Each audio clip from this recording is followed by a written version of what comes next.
And in my research, I've realized that this is one of the most common forms of sexual abuse is fathers, unfortunately. What? And people Hey, hold up, man. Nah, I'm a dad. I don't even want to hear that. I don't even want to hear that because we don't play that round up in this household.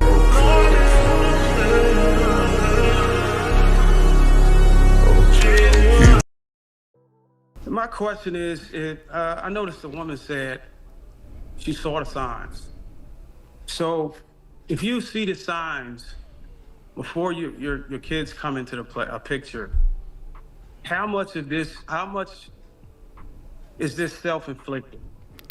Because me looking from that. I said I didn't see the signs until after we were married already, so we were already invested as a family at that point. What I'm hearing is that your kids, you had kids after you got married, right? Yes. So you said in the beginning of the marriage, I think in another video or maybe even a day, you said in the beginning of your marriage, he was pretty much sexually violating you. So what I'm seeing is that you knew that this man was offensive or abusive, but then you went on ahead and had kids with him. So that means that, for me, you put your kids in danger. I think that that's the narrative that you want to put on the situation, but that's not. That's exactly what it sounds like. The brother's spitting facts. Let's continue. The reality of what it was. And like I said, I was very heavily manipulated by scripture. He, would use it. He would gaslight me. And I, after I hadn't even I don't even know if I was pregnant yet after the last time it happened. So, in every other way, he was a good man. I didn't think that it was worth throwing my family away or the family that we were trying to create because he had done those things. And unfortunately, I didn't realize that that would mean that he would go on to abuse his own children. I don't know how someone would correlate the two. But are you that green not to know that if he was doing heinous acts to you, that it might not translate over? There's no way you could be that green. I know you were a lot younger than him, but there's no way you could be that green. But let's continue. But that's just my opinion. Now, Darwin, I want you to hold tight because I think that was a valid concern. I think a lot of men feel that way. I mean, you could read through the comments of the video that went viral. A lot of men have this perception of what they think victimhood should look like. So, Dr. Spirit, I want to get your help here because for the people who are posing this type of question, hey, if you've already experienced this abuse or you've already experienced some of these negative things, how could you continue to move forward in a relationship? Dr. Spirit, could you give us some context on why someone who has been victimized may continue to continue with the relationship? Because oftentimes a victim believes that it's something that is unique to them. They don't believe that the person that they love could be would consider doing more heinous things. Oftentimes they think that that's something that's specific to their relationship. So again, I don't know the story here, I don't know the backstory. But when we're talking about a victim of abuse, they don't necessarily think if I have children with someone, they will abuse someone too. And I want you to remember this because it's very easy to sit back and judge somebody when you have a healthy mind in a space that is absent of trauma. When you are caught in a cycle, the way that you see things, the way that you feel about things, the way that your brain operates is very different. So that may be also why you're hearing how she was perceiving relationships before she had therapeutic support and how she's perceiving those things now. And so I just want you guys to be very careful. It is very hard to understand what victims go through if you have never been a victim yourself. But one of the things that most victims will tell you on the other side of healing is that nobody is judging or critiquing them more, and nobody is suffering more than the victims who are going through the experience. Well, So the reason asking questions are important, but asking them from a place of objectivity is even more important. Well, the reason And Darwin, we're gonna let you close out. I don't agree with her on that.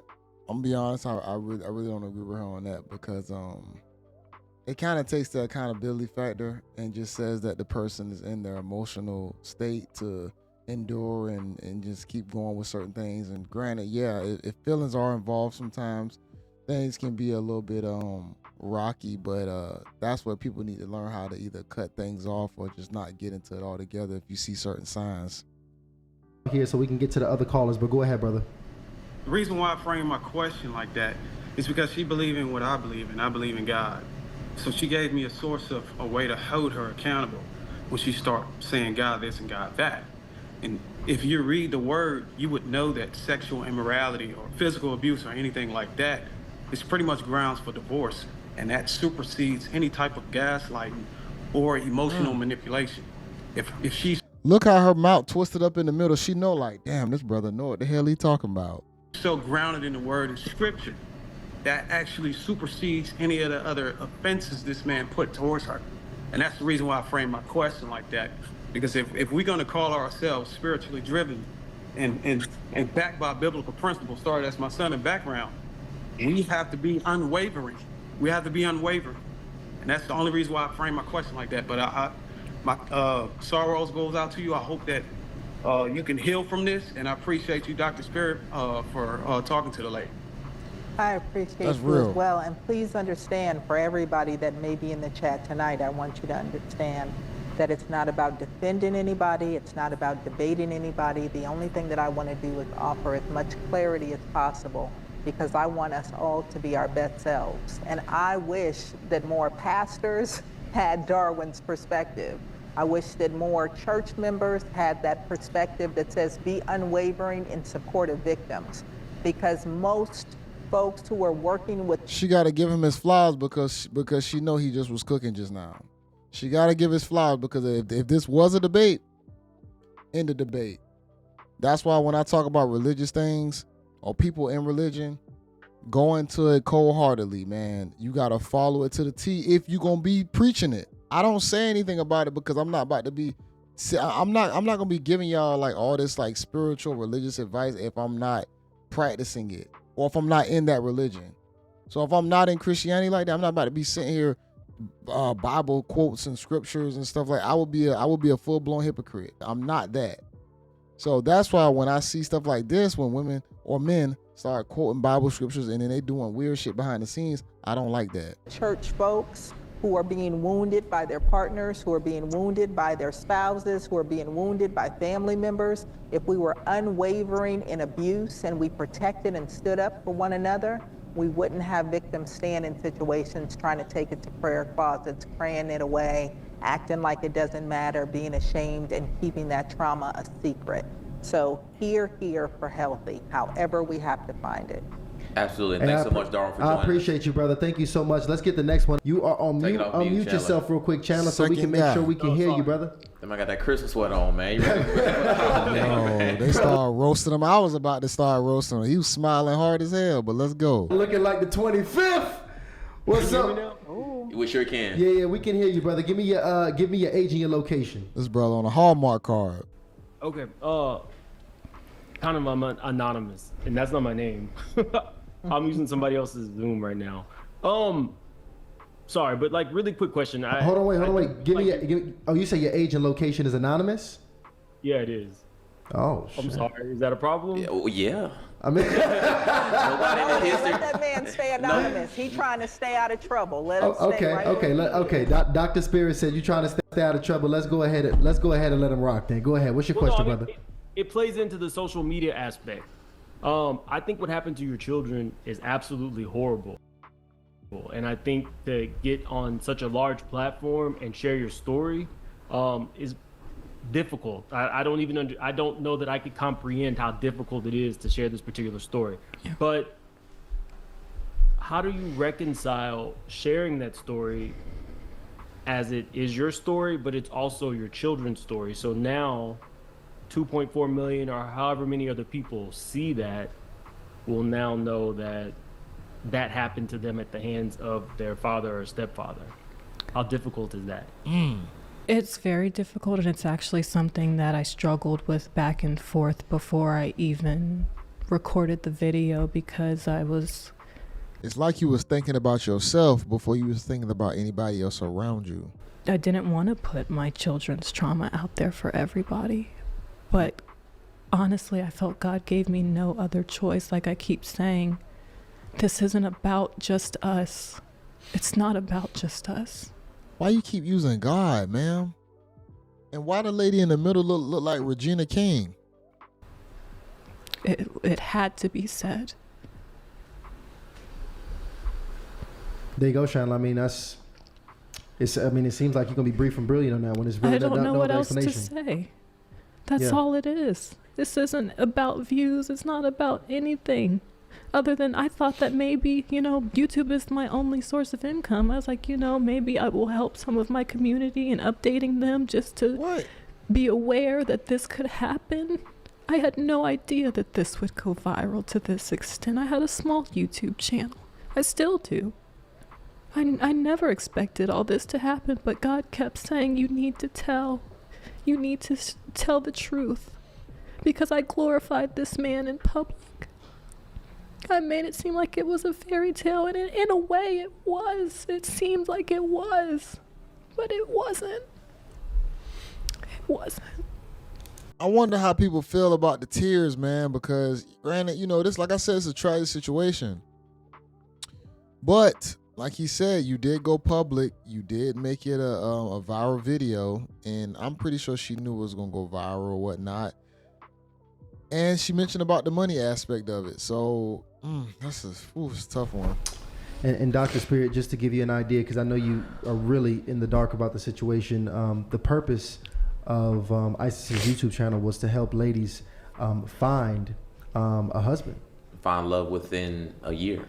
Absolutely. Which is obviously the story line that she had herself. And that was what most of the content was about, which is, again, why she is now communicating, why she felt compelled to communicate that it wasn't what you said it was. Well, there was things going on that I wasn't even aware of that this man was doing. Yeah. He played, so everyone around me was shocked. They couldn't believe that he would do such a thing. He seemed like such a good dad, the perfect provider. People looked at us like, oh, they're such a beautiful family. Everywhere we went, that's all we heard. What a beautiful family. I would never have expected this man to do this. And in my research, I've realized that this is one of the most common forms of sexual abuse is fathers, unfortunately. What? And people Hey, hold up, man. Nah, I'm a dad. I don't even want to hear that. I don't even want to hear that because we don't play that round up in this household. I don't know how to take her with the tears and the snot and the rattling voice. I just don't know how to take it because, like I said, it's a tragic situation. But at the same time, like the first caller really called her out on, you already saw the signs and you just did not leave. Why? Why did you not leave? Like, I really don't understand, like, why not just leave instead of staying there, enduring? What kept you there? But like you said, you have plenty of people who've been through these abuse stories, and they only know the reason why they've stayed. So that's really probably the best people that can probably explain it is the person who's been abused. But I will say this. Any woman that I know in my life, if they are in a situation like this, and if I can actually, give them advice, you gotta understand what you getting yourself into with relationships. And who you getting advice from. The Shara 7 that she was getting all that advice from about getting a provider, man, and the age that the guy is, he was like damn near double her age. So all that stuff matters. And the first red flag was that she was getting abuse done to her before the kids came into play. How do you not leave after that? It just doesn't make sense, y'all. I want to know what y'all think about this. Y'all like the video. Comment below. This is JayBReacts, and until next time, peace.